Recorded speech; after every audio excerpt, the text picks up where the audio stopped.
Bonsoir, soyez les bienvenus dans 28 minutes. Bonsoir, magnifique quatuor ginesque et solaire. Bonsoir Elisabeth. L'actualité internationale, c'est l'annonce par l'administration Trump, il y a 2 jours, de nouvelles sanctions contre le régime théocratique iranien. Objectif, couper partout dans le monde les sources de financement d'un régime étonnamment résilient après 6 mois de conflit. Nations that facilitate any interactions with the regime should quickly heed our message. We know who they are, they know who they are, so when the hammer of U.S. Treasury actions falls upon them, they will have no one to blame but themselves. Le pari de Donald Trump, des sanctions plutôt que la guerre, afin d'asphyxier l'économie iranienne. Ce pari peut-il marcher? Qui seront par ailleurs les vraies victimes des sanctions, les mollahs ou les civils iraniens? On en débattra avant de vous retrouver, Xavier Mauduit et Théophile Cossa, pour vos chroniques. Oui, Elisabeth est la chanteuse Dolly Parton, la reine de la country est morte, elle avait 80 ans, les États-Unis sont en deuil, oui. Les drapeaux sont en berne et nous allons visiter le temple de la country, c'est à Nashville, Tennessee. Oui. Et vous, Théophile, on va où? On part sur les chemins de Saint-Jacques-de-Compostelle. Le pèlerinage cartonne, pas que chez les croyants. D'ailleurs, vous allez voir, on y rencontre pas seulement Dieu. Indice, c'est aussi de l'amour, pas forcément catholique. Je vous raconte en fin d'émission. À tout à l'heure. Et pour commencer, gros plan sur le grand oublié de la recherche contre le cancer du cerveau. 6 000 nouveaux cas par an, 4 000 morts et un nombre de malades qui aurait doublé en 40 ans. Pour en parler, nous recevons une jeune femme ambassadrice pour l'Institut du cerveau, Pauline Crucis, dont le mari est mort à 39 ans d'un glioblastome foudroyant l'année dernière. Pauline Crucis lève des fonds pour la recherche en oncologie. C'est une guerrière qui nous rejoint dans un instant.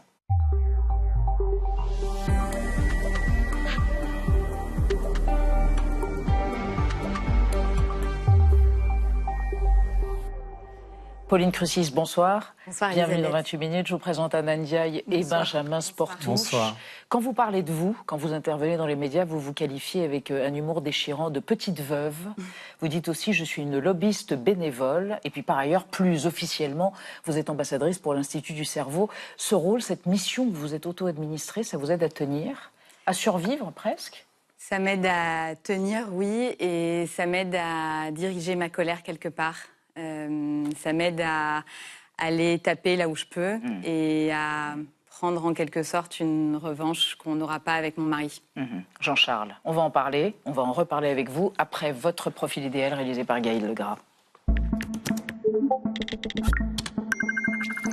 Pauline Crucis, en juillet 2025, votre mari est mort d'un cancer du cerveau à l'âge de 39 ans. Depuis, vous collectez de l'argent au profit de la recherche contre cette maladie et vous avez été nommée ambassadrice pour l'Institut du cerveau. Pour évoquer ce cancer qui tue 4000 personnes par an en France, vous avez le profil idéal. Vous rencontrez Jean-Charles Crucis en 2016, vous vous mariez 5 ans plus tard. En février 2023, vous avez une fille prénommée Madeleine. En décembre, Jean-Charles, qui dirige une société de courtier en produits financiers, rédige des dizaines de cartes de vœux pour ses clients. Il constate alors une perte de sensation dans sa main droite. Le lendemain, il prend rendez-vous pour passer une IRM. En sortant de l'examen, il vous appelle. Il avait la voix qui tremblait, il se retenait de pleurer. Il me dit, ils m'ont découvert une petite lésion au cerveau. Les médecins diagnostiquent une tumeur cérébrale de haut grade. À la Pitié-Salpêtrière, à Paris, votre mari subit des séances de radiothérapie, une opération et de la chimio. Fin mars 2025, il est en rémission.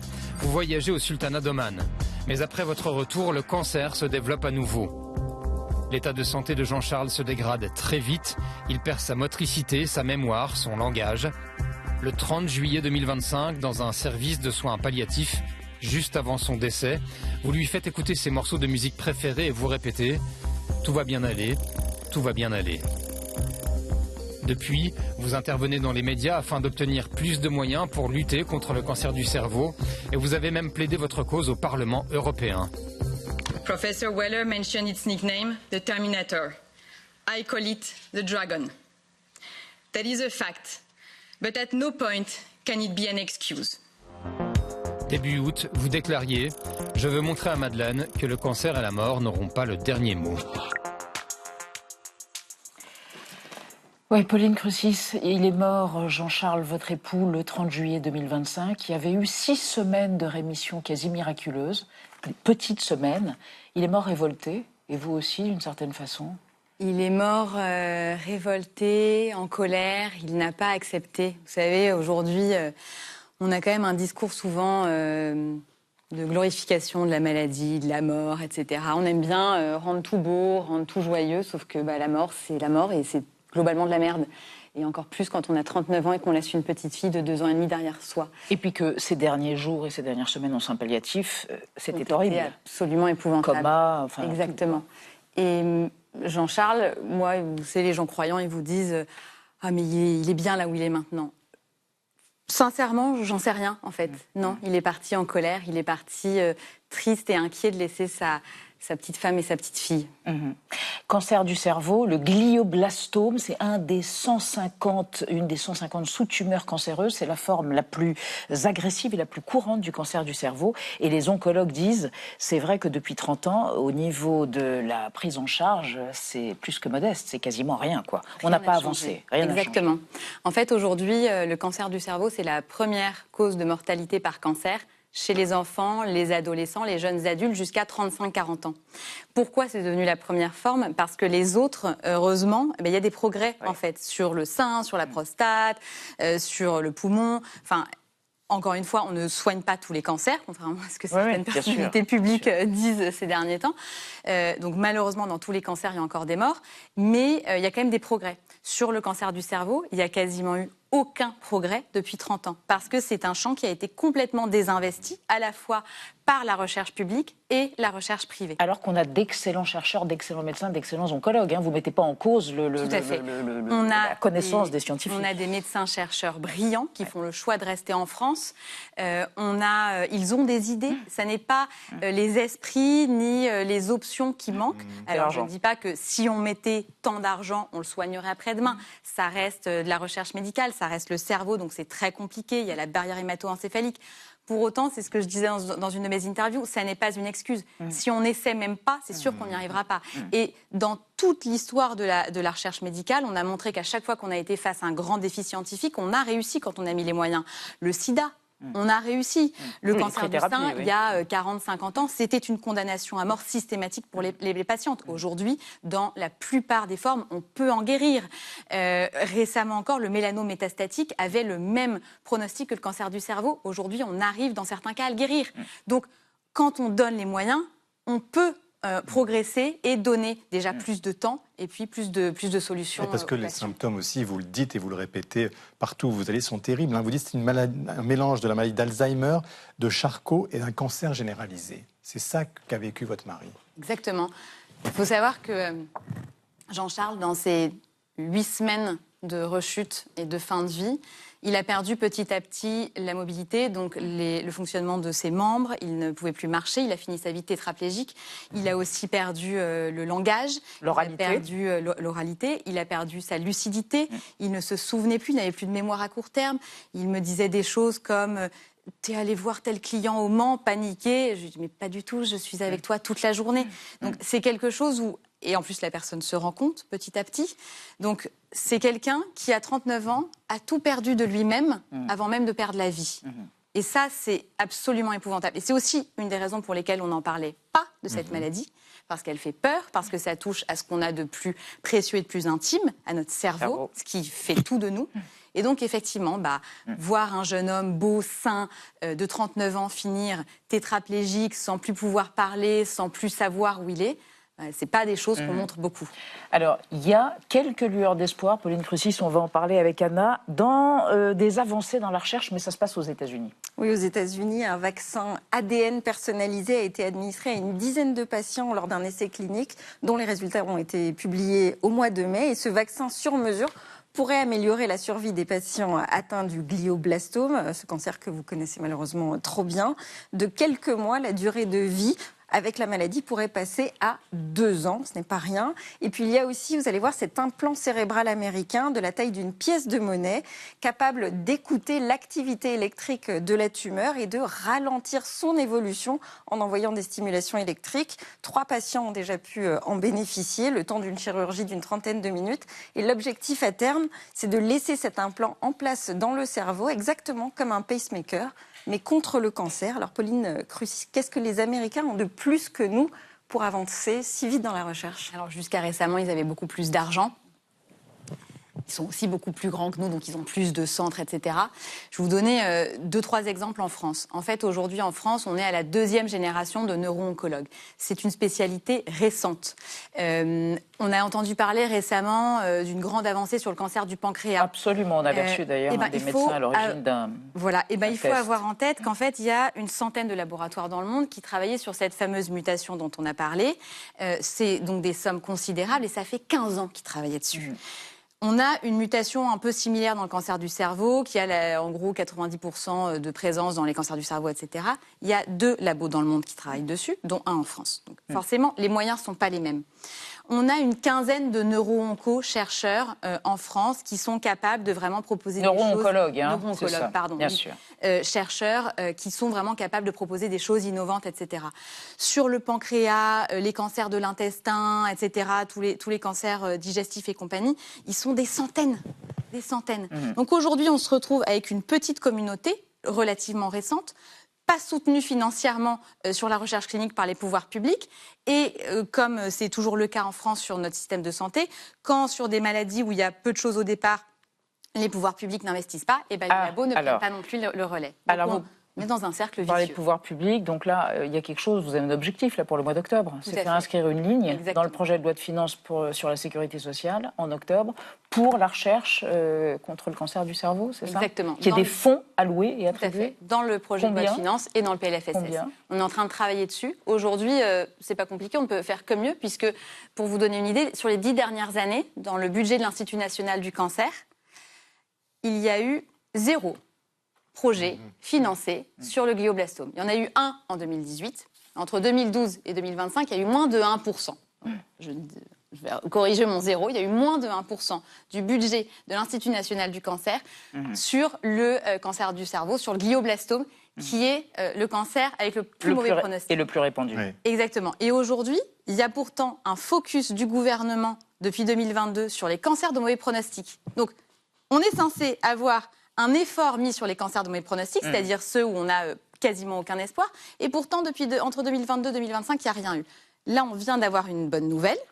Fin juillet, on a eu une information comme quoi il y a 2 projets cette année, en 2026, qui vont être financés par l'INCa, l'Institut national du cancer, sur le glioblastome. Mais ça, c'est sans doute grâce à vos interventions régulières. Alors ça, c'est vous qui le dites. En tout cas, c'est une bonne nouvelle. Absolument. Et il faut continuer. Exactement. Voilà. On ne va pas s'en contenter. Pauline Crucis, qu'est-ce que ce serait si vous étiez lobbyiste professionnel? Vous êtes lobbyiste bénévole, autoproclamé, c'est absolument époustouflant. J'ai pas d'intérêt financier, j'ai rien à aller chercher. Mais évidemment, c'est juste en mémoire de votre mari et au nom de ceux qui, malheureusement, avant leurs 40 ans, garçons, filles, jeunes gens, seront atteints d'un cancer du cerveau. Merci infiniment d'être venu témoigner et on espère que vous serez entendu en ce qui concerne le projet de loi de finances pour la sécurité sociale de la rentrée prochaine. Merci infiniment. On va passer à notre débat sur l'annonce de l'administration Trump, un nouveau train de sanctions contre l'Iran pour couper ses sources de financement partout dans le monde. 6 mois après le début d'une guerre qui n'a pas véritablement fait chuter le régime islamique, le pays peut-il sombrer économiquement et quelles conséquences pour la population d'abord? Révolte contre le régime ou nationalisme accru? On en parle après la mise au point de Sandrine Le Calvez.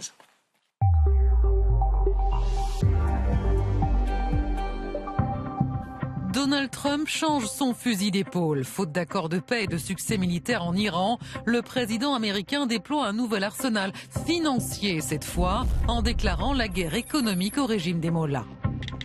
Ce sera un D-Day économique. Contrebande de pétrole, transfert de liquidités, bureau de change, registre maritime, société écran. Tout cela doit cesser immédiatement.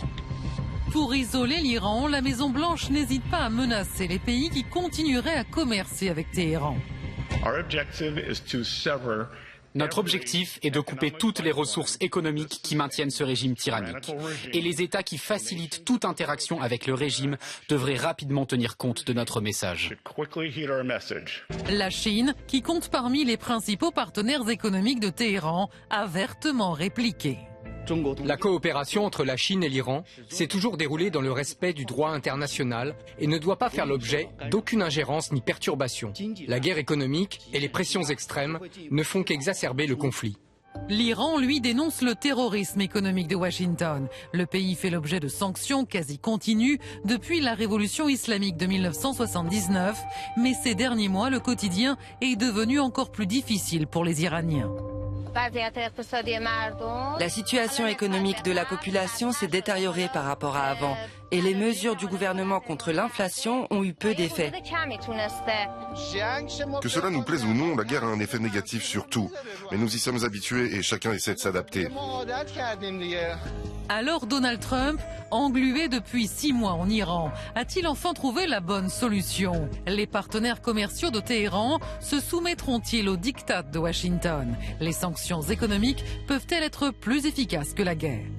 On va voir ce qu'en disent nos 3 invités. Agnès Levallois, bonsoir. Bonsoir. Spécialiste du Proche-Orient, présidente de l'IREMO, l'Institut de recherche et d'études Méditerranée-Moyen-Orient. Selon vous, la voie militaire reste la plus efficace pour faire tomber le régime des mollahs. Les sanctions économiques affaiblissent surtout la population, le train de vie des civils. Donald Trump souhaite qu'elle se soulève, cette population, mais la répression mise en place par le régime limite cette possibilité. À côté de vous, Georges Malbruno, bonsoir. Bonsoir. Grand reporter au Figaro, spécialiste du Moyen-Orient. Selon vous, l'Iran s'est habitué depuis plus de 40 ans aux sanctions économiques et a développé une sorte d'économie de résistance.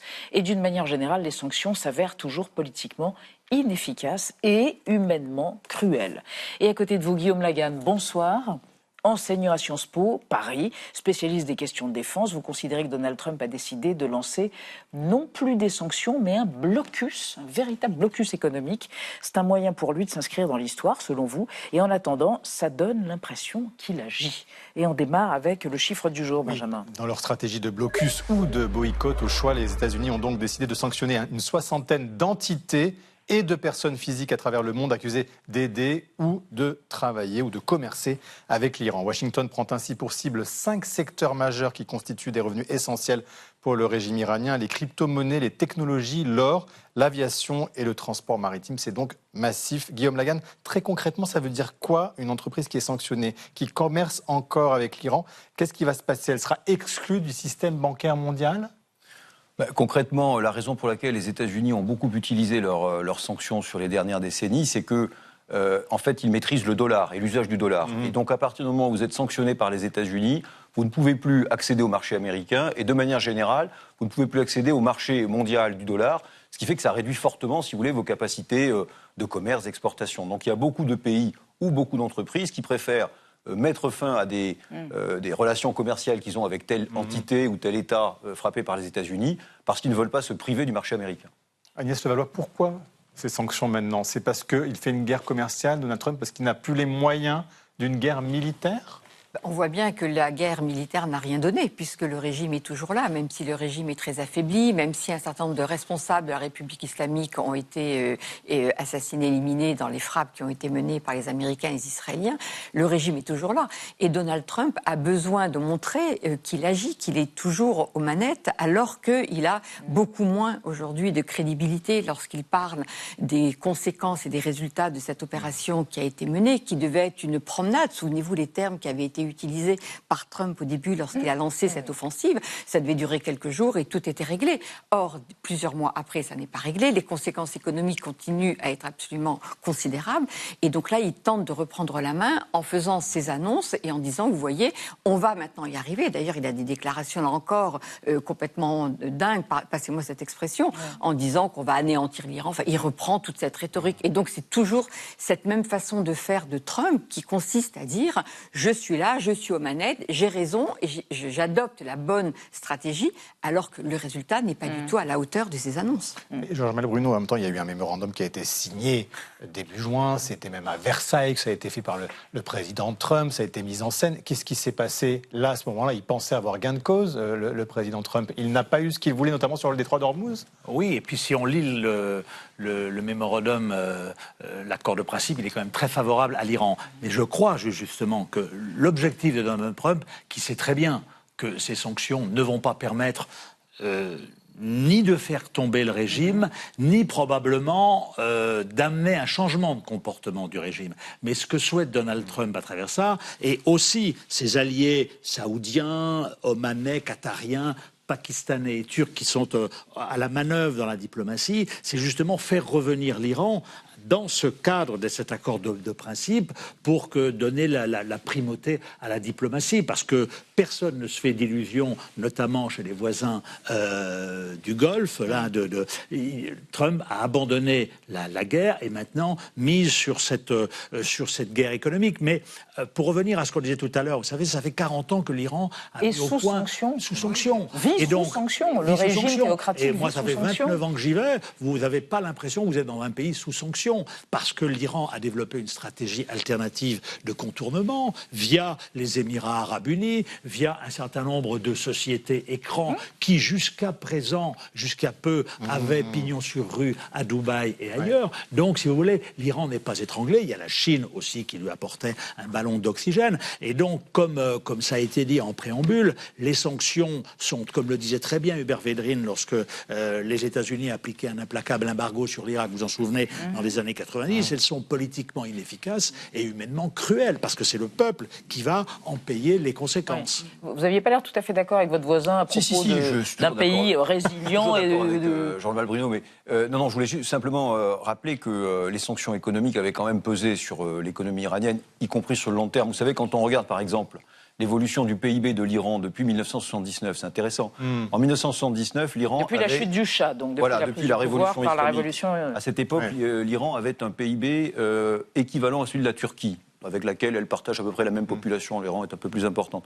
Aujourd'hui, le PIB turc est 4 fois supérieur à celui de l'Iran, alors que je rappelle que la Turquie n'a pas les richesses pétrolières et gazières de l'Iran. Et l'inflation est à 88% aujourd'hui. On ne peut pas dire que les sanctions n'ont pas eu d'effet. En réalité, il faut aussi reconnaître qu'à côté des sanctions, la mauvaise organisation de l'économie iranienne a pesé dans ce mauvais résultat.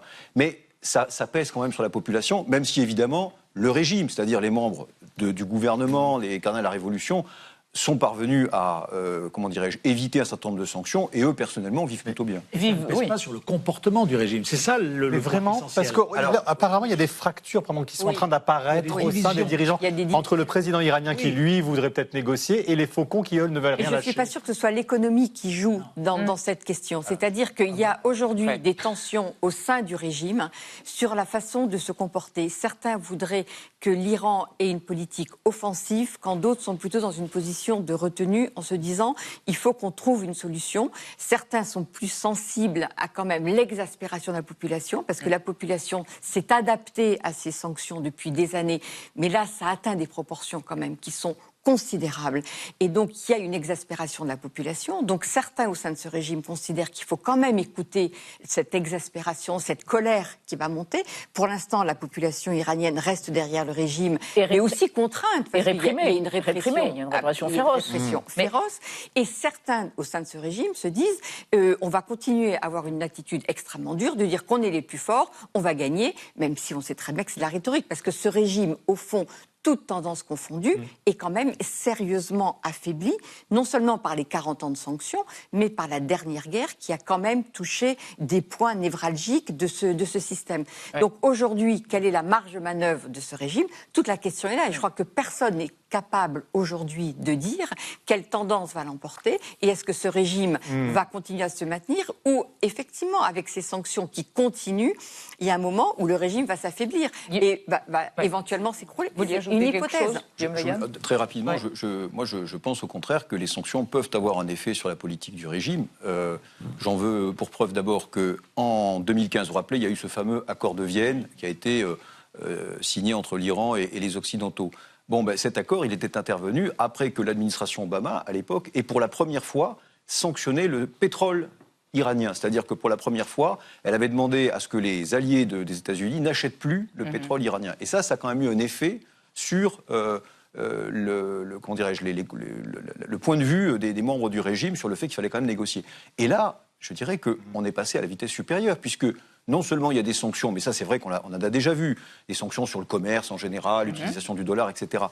Mais là, ce qui est assez frappant, c'est que l'armée américaine, la marine américaine, s'est quand même déployée dans le Golfe Persique. Et aujourd'hui, si on en croit en tout cas les chiffres Kepler, vous savez, de cet organisme qui regarde ce qui sort et ce qui rentre dans le Golfe Persique, il semblerait qu'aujourd'hui, l'Iran ait très très nettement réduit les exportations, tout simplement parce que ces tankers ne peuvent plus passer. Mais peut-être en passant par le nord, par le Tadjikistan, il y en aura forcément. Mais si vous voulez, vous ne pouvez pas compenser avec quelques citernes transportées sur la voie terrestre les tankers qui sont interceptés par les Américains. Et ça, je pense qu'à terme, l'Iran, à mon avis, ne peut pas pas l'ignorer. Et c'est l'objectif de Trump, c'est de forcer les Iraniens via Mohammed bin Salman, via le Oman, via le Qatar, qui discutent quasi quotidiennement avec eux, de leur dire voilà. Il faut revenir au MOU, qui est favorable d'ailleurs à l'Iran. Mais est-ce qu'en même temps, il n'y a pas des pays comme la Chine qui continuent de commercer avec l'Iran, la Russie est-ce que cela, ça n'affaiblit pas le régime? Il y a toujours des soutiens, des leviers économiques possibles pour l'Iran. Oui, mais ils sont moins importants quand même, parce qu'aujourd'hui, on sait par exemple que l'Iran n'exporte plus autant de pétrole, même à destination de la Chine et de la Russie, qu'il ne l'a fait à une époque. Donc il y a quand même un affaiblissement du pays, et on rajoute à cela le fait qu'aujourd'hui, l'Iran exporte quand même beaucoup moins. Donc il y a moins de ressources qui rentrent dans les caisses de l'État iranien, avec toutes les conséquences quand même que ça implique. Donc ces sanctions économiques, évidemment qu'elles affaiblissent le système. Pour moi, c'est absolument indéniable. Est-ce que ça le fera tomber pour autant? C'est là où moi je suis beaucoup plus sceptique sur cette hypothèse. Guillaume Lagarde, il y a des sanctions secondaires qui ont été annoncées également. Vous pouvez nous expliquer? Je voulais juste montrer à l'écran parce que c'est quand même intéressant. On voit les 3 partenaires commerciaux de l'Iran. Et là, vous avez les Émirats arabes unis qui, cette semaine, ont annoncé qu'ils coupaient leurs relations commerciales avec le pays. Donc, est-ce qu'ils vont pas les croire ? Le deuxième partenaire qui vous dit non, c'est quand même... pardon, mais la Chine n'a pas l'intention de le faire. La Chine n'a pas l'intention de le faire. Pourquoi ? Comment peut-elle éviter les fameuses sanctions secondaires ? La Chine n'a pas envie de faire plaisir à Donald Trump. Et je ne suis pas certain qu'il y ait un nombre considérable de pays qui aient envie de faire plaisir à Donald Trump. Les Émirats arabes unis, c'est intéressant, parce que les Émirats arabes unis ont été le pays le plus touché par les drones et les missiles iraniens. Après la signature du mémorandum du mi-juin, ils ont rouvert l'hôpital iranien à Dubaï, rouvert les écoles iraniennes, et ils ont recommencé de faire du business, parce que c'est la porte de sortie de l'Iran. Dubaï vit grâce à l'Iran. Et donc, là, il y a eu effectivement une crispation, parce qu'il y a eu deux missiles qui ont visé les Émirats. Mais vous savez, je crois qu'il y a un principe de réalité. Mais c'est là, encore une fois, je pense que ces sanctions, ce blocus économique dont on parle, est-ce qu'ils vont faire changer le comportement du régime ?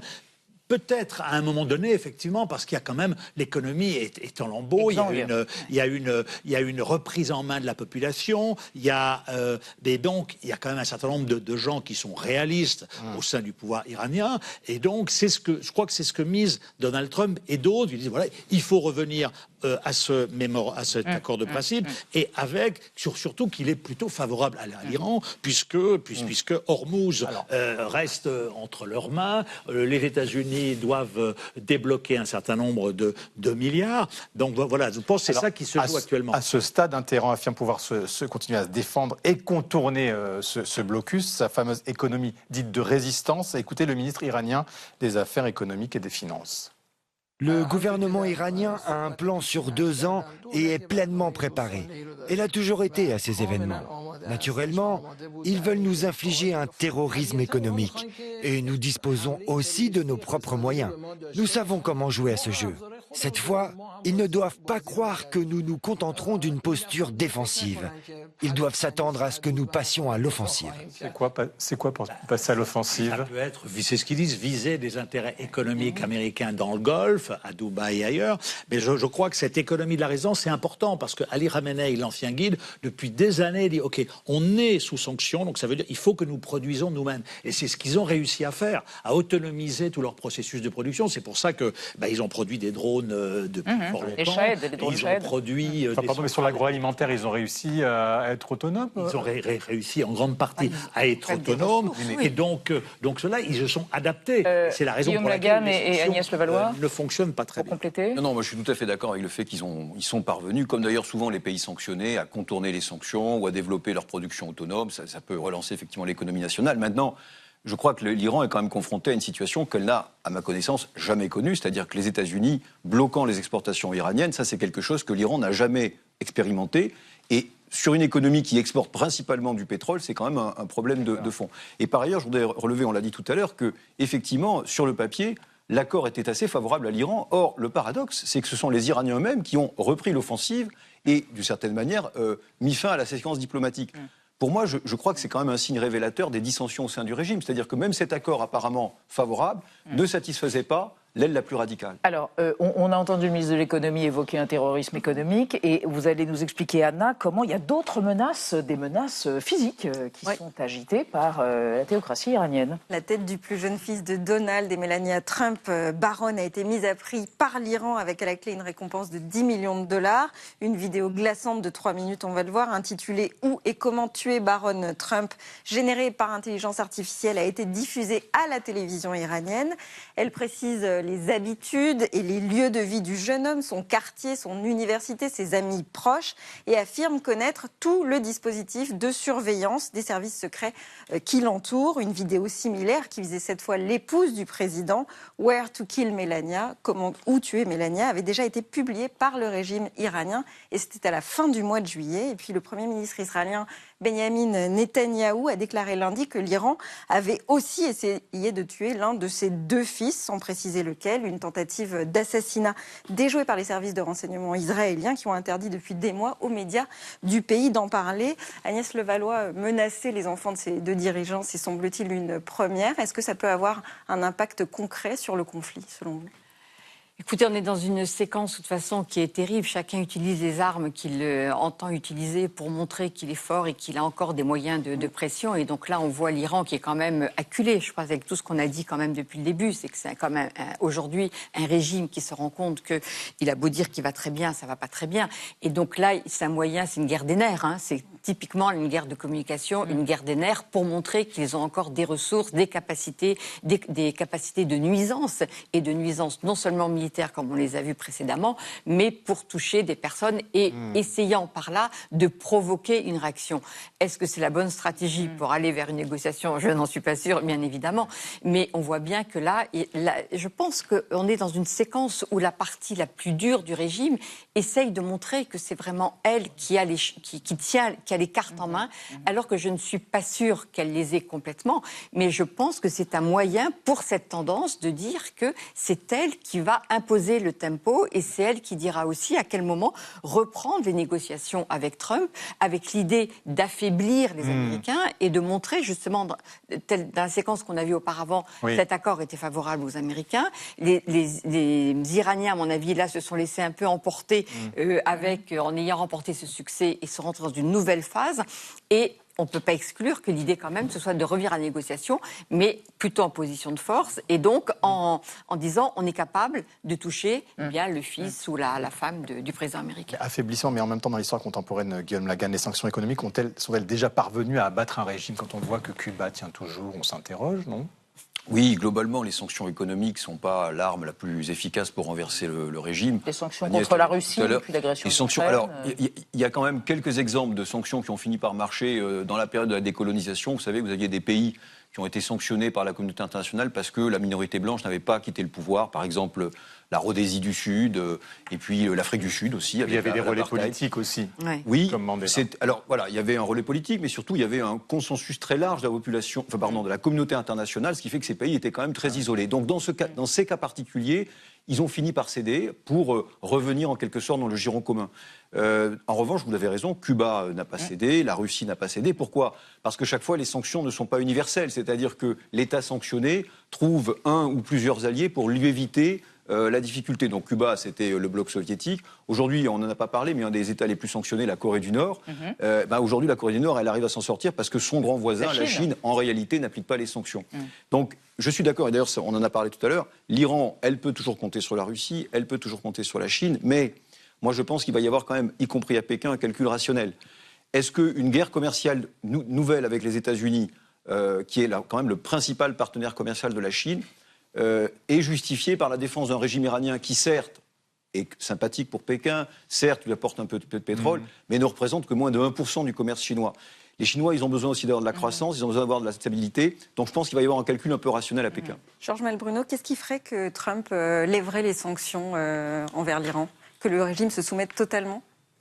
c'est un accord sur Hormuz, c'est un accord sur, mais simplement la barre a été mise très haut par l'Iran, et c'est bien la raison pour laquelle les durs, qui sont les gardiens de la révolution, qui durcissent la situation autour de Mojtaba, sentant effectivement avec un peu d'hubris qu'ils ont réussi jusqu'à maintenant à résister, veulent imposer un accord final qui leur sera très favorable et qui créera une nouvelle architecture de sécurité, en particulier le long du détroit d'Ormuz, avec Oman et en particulier, et avec une présence militaire américaine. Là, justement, il y a eu une signature d'accord entre Oman et l'Iran pour se partager d'éventuels revenus du détroit d'Ormuz. Ils sont en train d'examiner, effectivement, mais il ne faut pas l'exclure, parce qu'il y a un certain nombre de pays, l'Arabie Saoudite, même les Émirats, même le Qatar, qui se disent, in fine, il se pourrait qu'on soit obligé d'en passer par là. Aussi, on l'oublie trop souvent, l'objectif final de l'Iran, c'est obtenir des garanties qu'il n'y aura pas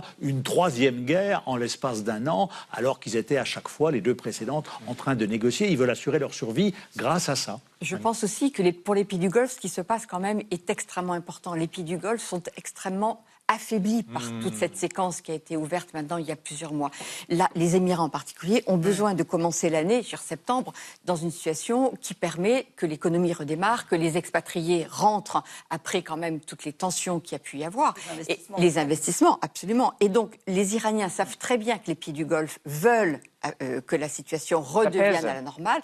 Et donc, ils essayent là aussi de jouer le plus loin possible pour avancer leur avantage, pour que les pays du Golfe disent aux États-Unis, bon, maintenant, vous allez trop loin, nous, on est allés très loin, maintenant, il faut qu'on trouve un accord. Et c'est vraiment la seule chose possible pour que ce Golfe redevienne une zone où les investisseurs pourraient à nouveau travailler. On n'y est pas encore, mais je pense qu'il y a cette idée, de cette stratégie de la part des pays du Golfe, Arabie Saoudite et Émirats en particulier. Ou bien un changement du régime iranien. Eh ben voilà. Mais alors ça, à suivre. En tout cas, merci à tout le temps d'être venu nous expliquer et nous rendre un peu plus clair la situation, si tant est que ce soit possible.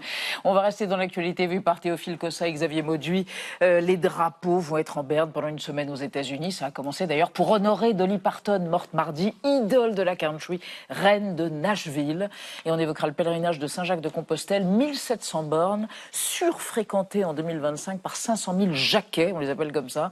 Et c'est en train de devenir le Tinder des randonneurs. Mais d'abord, le mot vedette du jour, il paraît. Frites, qui n'ont pas la patate à cause de la vague de chaleur de cette année, de la canicule.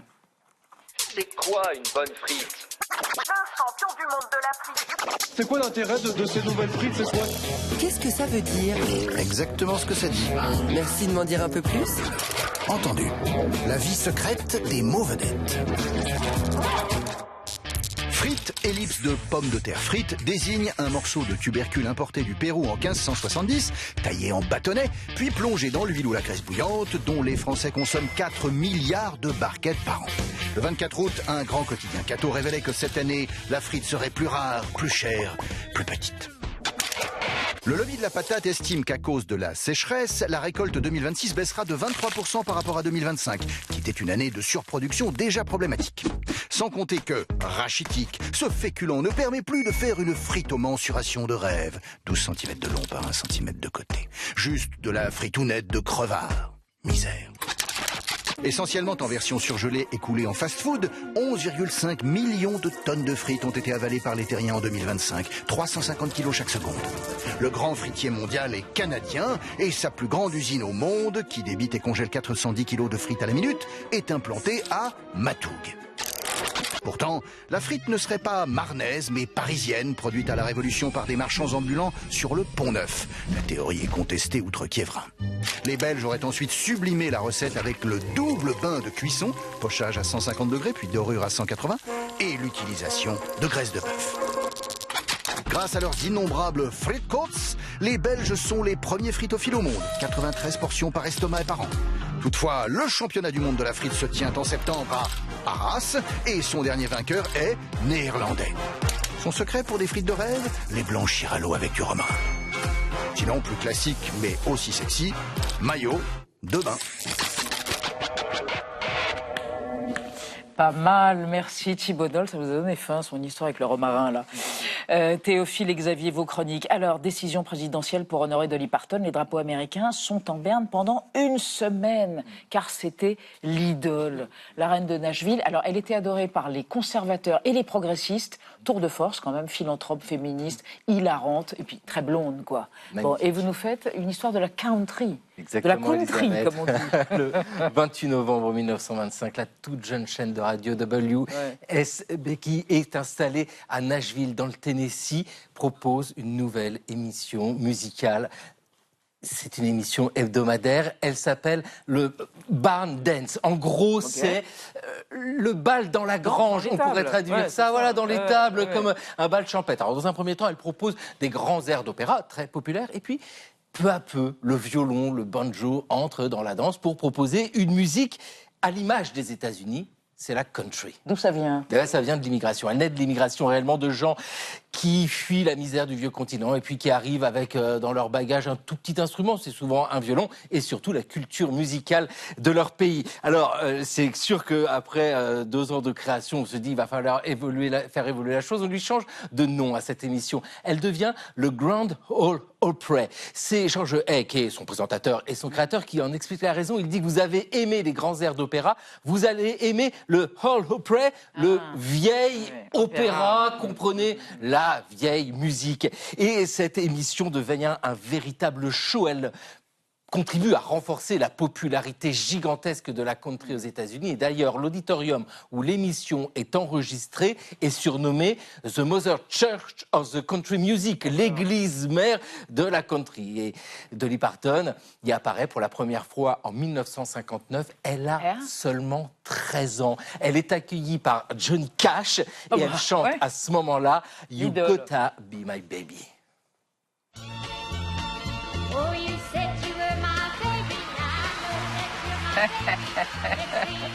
C'est génial parce que, vous vous rendez compte, elle a seulement 13 ans. Alors c'est sûr qu'avec sa silhouette très reconnaissable, Dolly Parton, une énorme perruque là, vient régulièrement dans cette émission qui est devenue patrimoniale, et elle est même intronisée en 1969. C'est une distinction glorieuse pour une femme qui n'a que alors 10 ans de carrière. Elle a 23 ans, mais elle mérite cette distinction. C'est la reine de la country. Elle a disparu, mais ses chansons demeurent, tout comme l'émission The Grand Ole Opry existe toujours. On peut dire que c'est sans doute la plus ancienne émission de radio qui est toujours diffusée. Et puis, vous le savez, Elisabeth, la country, ce genre musical qui a séduit les États-Unis, a dépassé les frontières, a dépassé l'Amérique. Et chez nous, dans les petites villes, dans les villages, vous allez sans doute trouver un club de country, Anna dit oui, où l'on danse en ligne avec, en tête de ligne, Dolly Parton. Et oui, et justement pour honorer Dolly Parton, Arte ce soir à l'antenne 23h25, ce documentaire Dolly Parton, l'Amérique réconciliée. Et pour les couches tôt, vous pouvez le voir pendant des mois, sans doute, sur la plateforme arte.tv. Gloire à Dolly Parton et à Théophile Cossin. Et aux Jacquet, les gens qui font le pèlerinage sur les routes de Compostelle. Oui, peut-être vous avez déjà croisé en cette rentrée un proche ou un collègue qui l'a fait cet été, qui vous a dit « Oh, tu ne peux pas savoir à quel point je me suis ressourcé. Saint-Jacques cartonne, si bien que c'est surnommé maintenant l'autoroute de Compostelle. Plus de 530 000 pèlerins ont obtenu leur Compostela en 2025, certificat officiel délivré à la cathédrale Saint-Jacques de Compostelle, au nord-ouest de l'Espagne. C'est 5 fois plus qu'il y a 20 ans. Alors, ça ne veut pas dire que tout ce monde est sur les chemins de Saint-Jacques en France. Vous savez, il y a plein d'étapes, chacun fait un peu son chemin, etc. Tout le monde ne fait pas tout, mais ça donne la tendance. Et contrairement à ce qu'on pourrait croire, la motivation première n'est pas la religion. 8 marcheurs sur 10 ne croient même pas en Dieu. Alors, à chacun ses raisons, faire le point, digérer un divorce, un décès, tourner une page après une maladie, et puis tout simplement prendre du temps pour soi. D'ailleurs, beaucoup partent seuls. Oui, mais alors qu'ils soient à vélo, à pied ou à dos d'âne, ils ne sont pas vraiment seuls. Non, parce que sur les chemins, on fait des rencontres, on marche côte à côte, on se croise le soir au JT Tape, on tisse des liens, des amitiés, voire plus. Si affinité. C'est le Nouvel Obs qu'il raconte. Il cite la tenancière d'un gîte dans le Lot. Entre nous, les hospitaliers, on l'appelle les chemins de Tinder. Une anecdote marrante. Un pèlerin lui téléphone pour annuler le jour même sa réservation. 2 minutes plus tard, une pèlerine appelle pour confirmer sa résa et dire finalement, on sera 2 dans la chambre. Bah oui, très bien. Alors, officiellement, personne ne part sur les chemins pour trouver une sœur. Mais bon, si ça arrive, pourquoi pas. Des saisonniers le disent, quand on prend la route seule, il y a beaucoup de lâcher-prise. Et pour certaines, une voie d'émancipation, si on peut dire. Oui, on croise de plus en plus de femmes seules sur la principale voie française, dite du Puy, entre Le Puy-en-Velay et Saint-Jean-Pied-de-Port. D'ailleurs, 59% des marcheurs sont des marcheuses. Gros avantage, c'est bien balisé, beaucoup d'hébergements, on rencontre plein de monde, donc c'est un côté sécurisant, parfait pour une première expérience de rando solo. Et ces femmes inspirent parfois tout un peuple. En 2006, une autrice coréenne publie Le voyage d'une femme seule, tiré de son expérience sur les chemins de Compostelle, best-seller en Corée. Le phénomène s'emballe, des Coréens inspirés partent faire Saint-Jacques. 2 téléréalités sont produites sur le sujet. Un groupe de K-pop fait le pèlerinage. Et attendez, un itinéraire équivalent en plus court, 400 km, est créé pour y tracer en Corée pour ceux qui n'auraient pas les sous pour se rendre en France ou en Espagne. Itinéraire à l'issue duquel vous pouvez carrément obtenir un certificat reconnu par la cathédrale de Compostelle. Résultat, des randonneurs étrangers influent maintenant aussi en Corée. Saint-Jacques à l'heure de la mondialisation. Saint-Jacques sans fin, quoi. Merci et merci à tous. Demain à 20h05, le retour de Renaud Dely pour le club. On se retrouve lundi soir. Tchuss!